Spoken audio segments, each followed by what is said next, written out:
आदर सहित यथा योग्य सम्मान एवं अभिवादन भी हमारे द्वारा नियमित रूप से प्रतिदिन कुंडली फलादेश पर आधारित कक्षा आयोजित की जाती है। बहुत ही जल्द हमारे द्वारा पूर्ण बेसिक से लेकर फलादेश तक की कक्षा आयोजित की जाने वाली है।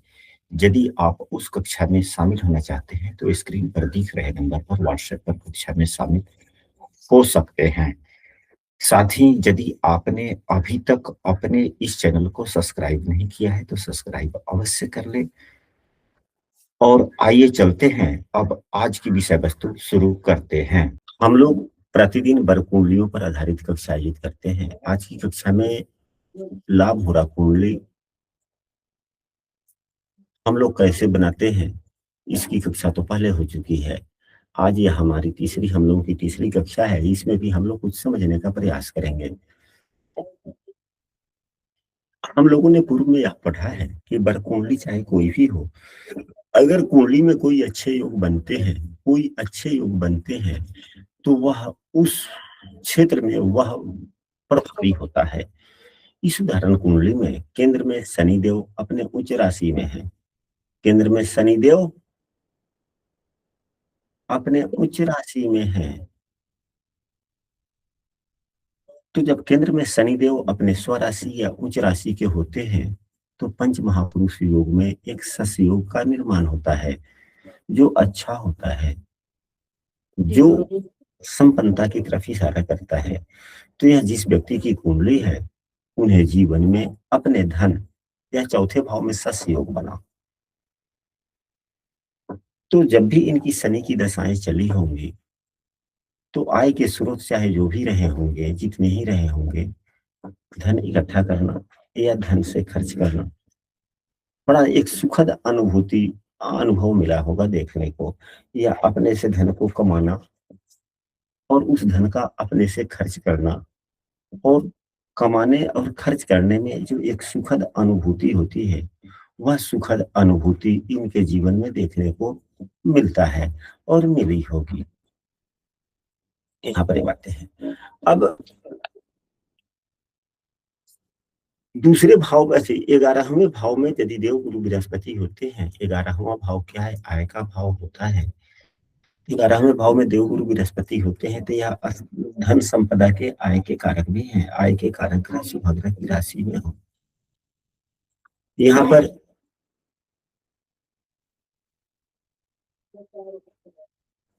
देव गुरु बृहस्पति एवं शुक्र का राशि परिवर्तन भी है। शुक्र देव की राशि है 11वें भाव में और देव गुरु बृहस्पति बैठे हुए हैं। तो सामान्यतः यदि कोई अच्छा ग्रह बैठा हुआ हो, शुभ ग्रह बैठा हुआ हो, तो अच्छे कायदे से एवं अस्थाई आय, स्थिर राशि भी है, एक अस्थाई आय की तरफ दर्शाता है। चाहे व्यक्ति को सरकारी नौकरी से हो या चाहे जो भी हो, लेकिन एक अस्थाई आय को दर्शाता है। अब सरकारी नौकरी होगी कि नहीं होगी यह अलग विषय वस्तु है, वह तो लग्न कुंडली से या संबंधित दशमांश कुंडली से प्रदेश पर पता चलेगा। लेकिन आय की स्थिर आय दर्शाता है। हम लोगों ने कल की कक्षा में यह पढ़ा था, तीसरे भाव तक हम लोगों ने पढ़ा था। कल की कक्षा में हम लोगों ने तीसरे भाव तक पढ़ा। हम लोगों ने तीसरे भाव तक पढ़ा था। आज चौथे भाव को हम लोग विस्तृत रूप से समझने का प्रयास करेंगे कि चौथा भाव क्या है। तो चौथा भाव सुख का है। चौथा भाव सुख का है, यानी कि खुशी या दुखी का है, वह किस चीज के लिए? तो पैसा कमाते हैं या खर्च करते हैं तो कमाने में ज्यादा समस्याएं तो नहीं है, या जो कमाने का जो कायदा है वह आप खुशी से तो कमा रहे हैं, उस कायदे में आपको खुशी मिल रही है कि नहीं, या खर्च करते हैं तो खुशी मिलती है या दुख। अनावश्यक खर्चे भी काफी लोगों को हो जाते हैं, खर्चा करते हुए मन दुखता है। खर्चा करना तो आवश्यक होता ही है लेकिन मन दुखता भी है। तो इस भाव में यहाँ पर देखा जाए कि इस उदाहरण कुंडली के चौथे भाव में उच्च राशि के शनिदेव बैठे हुए हैं, या सुखों को, प्रसन्नताओं को बढ़ाते हैं। क्या भाव पर किसी पाप ग्रह की दृष्टि है? या अशुभ भाव के स्वामी की दृष्टि है। तो यहाँ देखा जाए इस उदाहरण कुंडली में चौथे भाव पर केतु की दृष्टि नहीं है, सूर्य की नहीं है, शुक्र की नहीं है, राहु की है, बुध की है, न बुध की नहीं है, राहु की है। राहु की ओर। तो आकस्मिक खर्च वगैरह तो दर्शाते हैं, लेकिन शनि एवं राहु दोनों आपस में मित्र भी हैं। शनि अगर बैठे हुए, राहु अगर बैठे हुए तो शनि की राशि में ही बैठे हुए हैं, तो शनि के गुण धर्म तो इस पर आ ही गए। अगर राहु की बात की जाए तो राहु पर में किसके गुण धर्म है? तो राहु को कोई ग्रह देख नहीं रहा है, चंद्रमा भी नहीं देख रहा है, मंगल भी नहीं देख रहा है, गुरु भी नहीं देख रहा है, सूर्य शुक्र नहीं देख रहा है। तो यदि राहु बुध से युक्त है तो ये तीनों ग्रह जो है गुण धर्मों के आलोक में आपस में मित्रता ही है। तो अगर शनि को राहु यदि देखता भी है तो विरोधाभास ज्यादा नहीं है। आकाश में यहाँ तो राहु यहाँ पर अच्छा ही हो गया, यह आकस्मिक खुशी भी देता है। एकाएक कुछ ऐसे आया जाना या एकाएक ऐसे खर्च करने का मौका मिल जाना जिसमें दिल ना दुखे, क्योंकि दिल दुखने वाली बात नहीं दिख रही है। हाँ, कभी कभी ये जो हम लोग फलादेश करते हैं, ओवरऑल फलादेश करते हैं, यदि 10 में 10 जगह ऐसी बात आती है तो 8 जगह प्रसन्नता की ही बात होती है, 9 जगह प्रसन्नता की ही बात होती है। एक आधी जगह तो ग्रहों का गोचर ग्रहों की दशाओं पर भी निर्भर करता है कि दशाएं किस ग्रह की चल रही है। अब इसके बाद में पंचम भाव पर हम लोग चलते हैं कि पंचम भाव से क्या देख सकते हैं। तो लग्न कुंडली में पंचम भाव से क्या देखते हैं? प्रेम और संतान और बुद्धि, मुख्यतः यही देखते हैं ना। जी गुरु जी। प्रेम किससे? तो according to age, according to environment. अब बचपना है तो दोस्तों से प्रेम करेंगे, शादी नहीं हुई युवावस्था को हो गए तो विपरीत लिंगों से, जिससे मन मानता है उससे प्रेम करेंगे। शादी हो गई तो अपने जीवन साथी से प्रेम करेंगे। तो यानी कि उम्र बदलता जाता है, स्थितियां बदलती जाती है, प्रेम हम किससे करेंगे वह व्यक्ति भी बदलता चला जाता है। इसीलिए तो पंचम भाव से प्रेमिका या प्रेमी का भी विचार किया जाता है। प्रेमिका या प्रेमी का विचार पंचम भाव से ही किया जाता है कि हम प्रेम करते किसे हैं शादी से पहले, या वैसे देखते।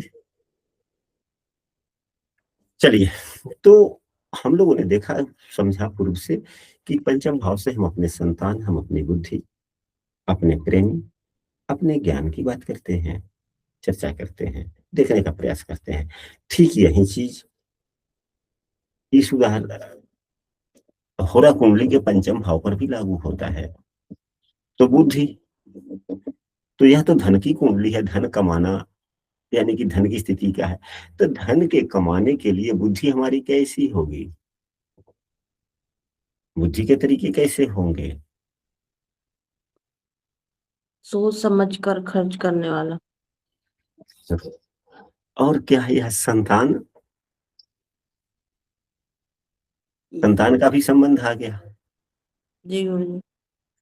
तो क्या बच्चों, बच्चे जो है हमारे धन में सहयोग कमाने में, अगर बच्चे हुए बालिग हुए ठीक है, तो एक नई दिशा नई आयाम दे रहे हैं कि इस पैसे को ऐसे इन्वेस्ट किया जाए, इस पैसे को ऐसे खर्च किया जाए, इस पैसे को ऐसे संग्रह किया जाए। तो क्या उनके बताए गए कायदे अच्छे हैं? यह हम सभी बात देखते हैं। अब ग्रहों का प्रभाव के आधार पर आकलन हम लोग कर लेते हैं। तब भाव का स्वामी अपने भाव को देख रहा है, तो यह भी और यहाँ पर जो है एक स्थिर राशि है और शीतलता का प्रतीक है। वृश्चिक राशि शीतलता का प्रतीक होता है, मंगल की राशि है, लेकिन है तो सौम्य, है तो जल तत्व का। तो जो पैसे कमाने के जो, और इस पर भाव के स्वामी की भी दृष्टि है और देवगुरु बृहस्पति की भी दृष्टि है। और इसको बुद्धि देने वाला भी चंद्रमा ही है, जो शीतलता का प्रतीक है। यह भी स्वयं की पंचम से पंचम भी ठीक ठाक है, यानी कि पैसे कमाने का जो भी बुद्धि व्यवहार है वह अच्छा ही है, उत्तम ही है, और एक सकारात्मक कायदे से है, पारदर्शी कायदे से है। लेकिन जो हम नियम निर्धारित करते हैं कि इस कायदे से कमाएंगे, तो उस कायदे पर चलने का प्रयास भी करते हैं, क्योंकि है स्थिर राशि और राशि के स्वामी के द्वारा देखा जा रहा है। राशि का स्वामी ऊर्जावान ग्रह है, इसलिए ऊर्जा के साथ में और बड़े विवेकशीलता के साथ में, क्योंकि देवगुरु बृहस्पति की ग्रह है, तो विवेकशीलता और साथ में पंचम से पंचम लिया जाए तो चंद्रमा भी नवम भाव में है, यानी कि इस तरीके होंगे सौम्यता का। इस कायदे से व्यक्ति पैसा कमाएगा। हाँ, आकस्मिक धन लाभ की जहां तक बात की जाए, क्या आकस्मिक धन लाभ होने की संभावना है? तो बुध का संबंध नहीं है, राहु का संबंध नहीं है, एक जो है स्वस्थायी स्थिति से दिखती है। तो दो भावों पर, अब इसके बाद में जो हम पैसा कमाएंगे तो पंचम भाव क्या है? और भी तो चीज है। हम लोगों ने पढ़ा है कि छठा भाव परीक्षा का है, तैयारियों का है, तो 12वां भाव उसका परिणाम है, मतलब पंचम भाव परिणाम है, पंचम भाव परिणाम भी है। तो प्रसिद्धि भी आ गई यहाँ पे। तो पैसे से प्रसिद्धि होना, यानी कि अस्थाई आय जो हुई या जो सकारात्मक कायदे के द्वारा हुआ, उस पैसे से कुछ अपना मान सम्मान और रुतबा भी बढ़े, प्रसिद्धि भी बढ़ी, लोगों के नजरों में सम्मान भी बढ़ने की संभावनाएं बन रही है, क्योंकि भाव खराब नहीं हो रहा है। भाव खराब नहीं नहीं, हो रहा। नहीं हो रहा है। भाव पर पापा ग्रह की किसी की दृष्टि नहीं है। हाँ, शनि देव यहाँ पर है तो शनि की दृष्टि यहाँ पर भी पड़े, तो यहाँ पर तो शुक्र भी है ना, इसलिए भाव भी पाप कर्तरी में नहीं है। नहीं है, नहीं है। अब जो एक छठा भाव किस चीज का है? लग्न कुंडली के छठे भाव से हम लोग किन किन चीजों का विचार करते हैं? रोग ऋण शत्रु। रोग ऋण शत्रु। तो पैसे कमाने में, पैसे का जो आय होगा या कमाना होगा या रखना होगा, क्योंकि लाभ हो रहा कुंडली से पैसा कमाना और रखना, और उससे खुशी, यही तीन चीज देखे जाते हैं। तो इन तीनों चीजों में बीमारियां आना, यानी कि पैसे कमाने के तरीकों में समस्याएं आ जाना। बीमारी तो यही हुआ ना, धन संपदा जी में गुरु जी। गुरु जी। समस्याएं आ जाना, अवरोध आ जाना, या विरोधी के द्वारा धोखा दे देना या हाँ, शत्रुता, तो इसको हम ऐसे ही देखेंगे ना। तो यहाँ पे तो एक तो शुभाग्रह की राशि, शुभाग्रह बैठे हुए हैं, लेकिन स्वामी अपने भाव से छठे हैं, और यहाँ पर सूर्यदेव भी हैं जो धन भाव के स्वामी हैं, लेकिन ये शुक्र जो है क्या हो जाता है, अस्त होने की जी संभावना बन जाती है। तो वे खराष्टक योग होने के कारण और सूर्य से अस्त होने के कारण या सूर्य से युक्त होने के कारण जदा कदा धोखा मिलेगा। धोखा या समस्याएं आने की संभावनाएं तो दिखती है, परंतु जब तक, अब यहाँ भाव के स्वामी स्वयं शुभाग्रह हैं, भले ही अपने भाव से छठे बैठे हो, और शुक्रदेव भी शुभाग्रह है, दोनों ही ज्ञानवान है, तो व्यक्ति अपने बुद्धि विवेक से, व्यक्ति अपने बुद्धि बुद्धि विवेक विवेक से काम करेगा। काम करके आगे बढ़ जाएगा। अब यहाँ पर शनि ज्यादा नुकसान भी नहीं करेंगे, क्योंकि शनि ससयोग बना रहे हैं। तो जब पैसे होगा, सकारात्मक व्यक्ति काम करेगा, तभी तो समृद्धि मिलेगी, क्योंकि अब इनको समृद्धि देना मजबूरी हो गया, क्योंकि ये ससयोग बना रहे हैं। तो बाधा को और ज्यादा बढ़ा देंगे तो प्रसिद्धि तो मिलेगी नहीं। जी गुरु जी। तो शनि से जो योग फल मिलने वाले हैं, अपने ही दृष्टियों के कारण उतना नुकसान तो नहीं करेंगे। हाँ, थोड़ा लेट लतीफ कर देंगे, यानी कि समस्याएं आई, कुछ दिन तक चली, लेकिन समस्याओं के कारण परेशान हो जाना या कार्यों में बाधा आ जाना, वैसी बातें नहीं होगी। तो है।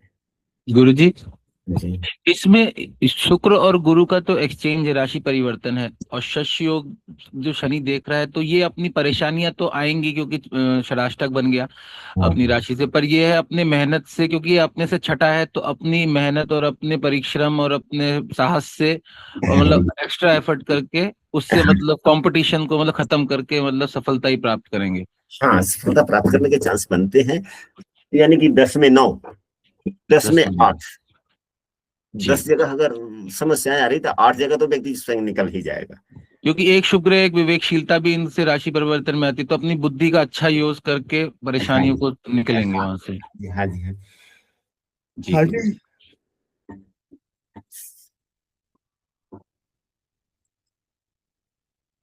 तो यहाँ पर ये बातें आई। अब इसके बाद में सप्तम भाव,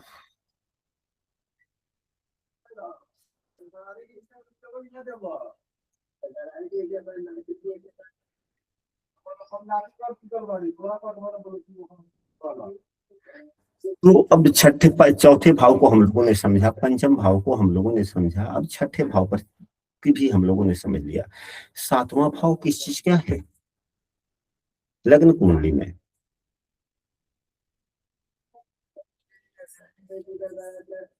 वैवाहिक जीवन का गुरु जी। वैवाहिक पार्टनरशिप का, वैवाहिक जीवन का ही नहीं, मित्र का भी है। मित्र जी गुरु जी। पार्टनरशिप का भी।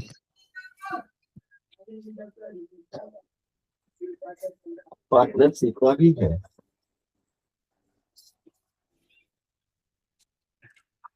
तो जब वैवाहिक जीवन है या पार्टनरशिप है, तो यहाँ पर एक आकर्षण भी उत्पन्न होता है। बगैर आकर्षण का क्या वैवाहिक जीवन संभव है? नहीं गुरु जी। नहीं है। तो क्या, तो हम ऐसे नहीं कह सकते हैं कि सातवां भाव आकर्षण का भी है?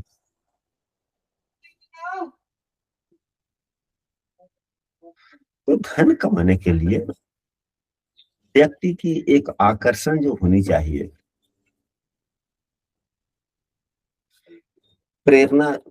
वैवाहिक जीवन जब विवाह होता है तो पत्नी या पति सामने वाले को क्या देते हैं? प्रेरणा देते हैं ना। पार्टनर, मित्र इत्यादि प्रेरणा ही देते हैं। अब जिस प्रकार की स्थिति बने, अच्छा या बुरा, अच्छा जी या गुरु जी। बुरा। बुरा, यहाँ से प्रेरणा मिलती है। तो अब देखा जाए कि भाव पर किस प्रकार की स्थितियां हैं, भाव पर किस प्रकार की स्थितियां हैं। या प्रेरणा देने वाले लोग अच्छे हैं बिल्कुल। तो नहीं है, क्या ठीक भाव नहीं है, क्या खराब हो रहा है? वैसा व्यक्ति जो धन कमाने के लिए जो हमें प्रेरित करता है, हमारा पार्टनर बनना चाहता है, वह भाव है सातवां। जी गुरु जी। यानी कि धन कमाने के लिए, धन संग्रह करने के लिए जो हमारा पार्टनर, जो हमारा सहयोगी हो सकता है, उसका भाव है। क्योंकि धन कमाने की कुंडली या हो गया तो या तो पत्नी है, जी गुरु जी। सहयोगिनी हो गया या सहयोगी हो गया। हम्म। अब देखा जाए भाव की स्थिति कैसी है, इस भाव के आलोक में इस कुंडली का हम लोग कैसे प्रदेश कर सकते हैं। आप लोगों ने भी यदि अपनी कुंडली बनाई है तो आप लोग भी इस नियम को अपने कुंडली पर लगाएं और चर्चा कर सकते हैं। तो भाव के स्वामी अपने भाव से 10वें भाव में उच्च के होकर बैठ गए। यह व्यक्ति की आत्मबल का परिचायक है कि पैसे कमाने में व्यक्ति चाहे जो भी हो, प्रेरणा देने वाला, अपना जो है मैनेज करने की क्षमता। क्योंकि भाव का स्वामी क्या करता है? मैनेज करता है। भाव में कोई ग्रह नहीं बैठा, तो मैनेज करने की तो क्षमता है। परंतु देखने वाले ग्रह कैसे हैं? तो देखने वाले ग्रह देवगुरु बृहस्पति है, जिनकी नीच की दृष्टि है, जिनकी नीच की दृष्टि। नीच की दृष्टि या तो नीच की ही बतलाएगी। तो ये अच्छे नहीं है। यानी कि जो सहयोगी हैं, पार्टनर हैं, वह सुझाव सलाह तो दे ही रहे हैं, लेकिन एक पारदर्शी तरीका नहीं, कुछ न कुछ बार्गेनिंग वाली बात दिख रही है, लेकिन बड़े कायदे से दिख रही है। क्योंकि देव गुरु बृहस्पति कायदे के भी ग्रह हैं। यानी कि कुछ हम कमा भी लें और सामने वाले को जल्दी पता भी न चले कि हम किसी का नुकसान कर रहे हैं, यानी कि अपने बचते हुए कि हमारा भी कुछ गलत न हो, भविष्य में आशंकाएं न बने, क्योंकि देवगुरु बृहस्पति है। अगर वहीं कोई पापग्रह की नीच की दृष्टि होती तो व्यक्ति किसी भी कायदे का इस्तेमाल कर लेता, रिस्क ले लेता, लेकिन यहाँ पर रिस्क लेने वाली बात नहीं है, क्योंकि देवगुरु बृहस्पति है, उनकी ही नीच की दृष्टि है, तो व्यक्ति रिस्क नहीं लेता। लेकिन स्वभाव में तो आ ही जाता है, क्योंकि नीच तो नीचे ही होता है कि हाँ भाई चलो कमा लेते हैं, क्या फर्क पड़ता है, भविष्य में भी इससे नुकसान तो होना नहीं है। लेकिन भविष्य की चिंता करके पैसे कमाने की बात है, ये नहीं कि भविष्य की चिंता ना करे व्यक्ति। भविष्य की चिंता करते हैं कि भविष्य में मेरा कुछ नुकसान ना हो, भविष्य में कोई अहित ना हो, वह कायदा दरअसल दिखता है।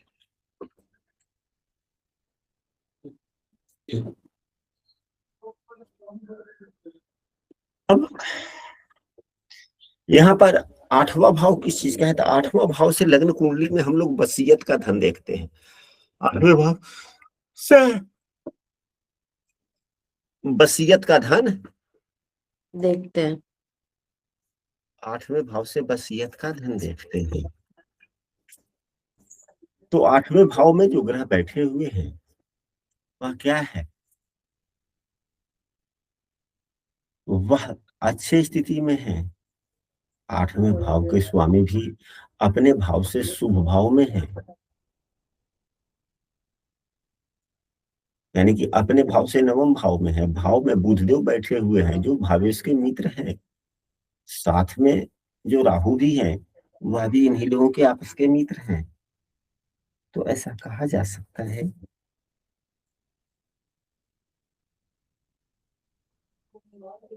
छुपा हुआ धन या वसीयत से धन मिलेगा। हाँ, इंश्योरेंस का भी पैसा है और अकस्मात मिलेगा, मतलब एकदम से नहीं, एकदम से कुछ मिल हाँ जाएगा। जी, हाँ जी, यहाँ की स्थिति वैसी दिख रही। ठीक,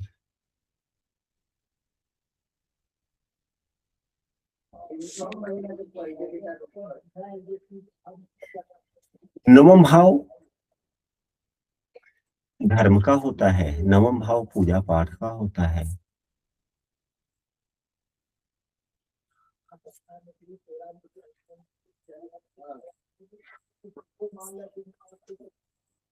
तो इन चीजों को हम लोग कैसे, लग्न कुंडली में 9वें भाव को भाग्य कहा जाता है, भाग्य भाव कहा जाता है, धर्म भाव कहा जाता है।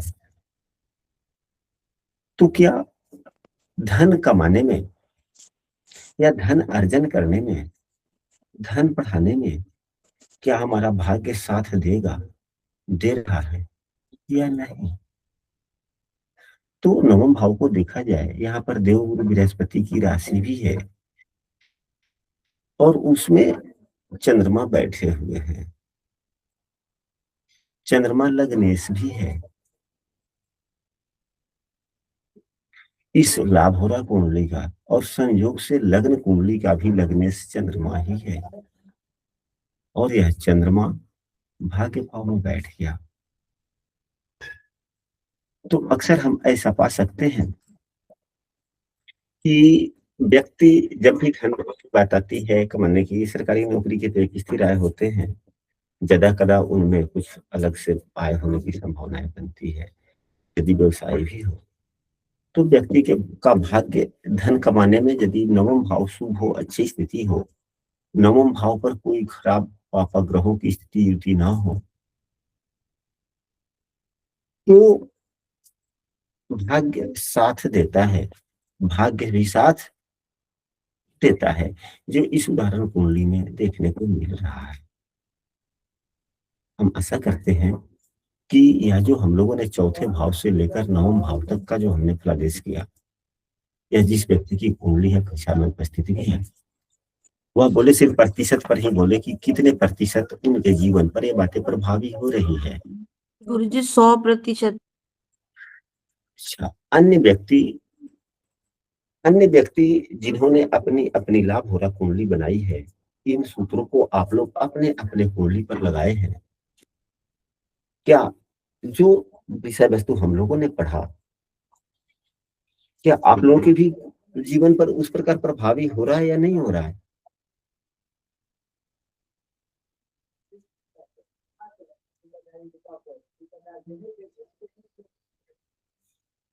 अब आप लोग कुछ नहीं बोलेंगे तो फिर मैं क्या करूंगा? बोलना लागू करूंगा गुरुजी, काफी हद तक लगता है, काफी हद तक लग रहा है।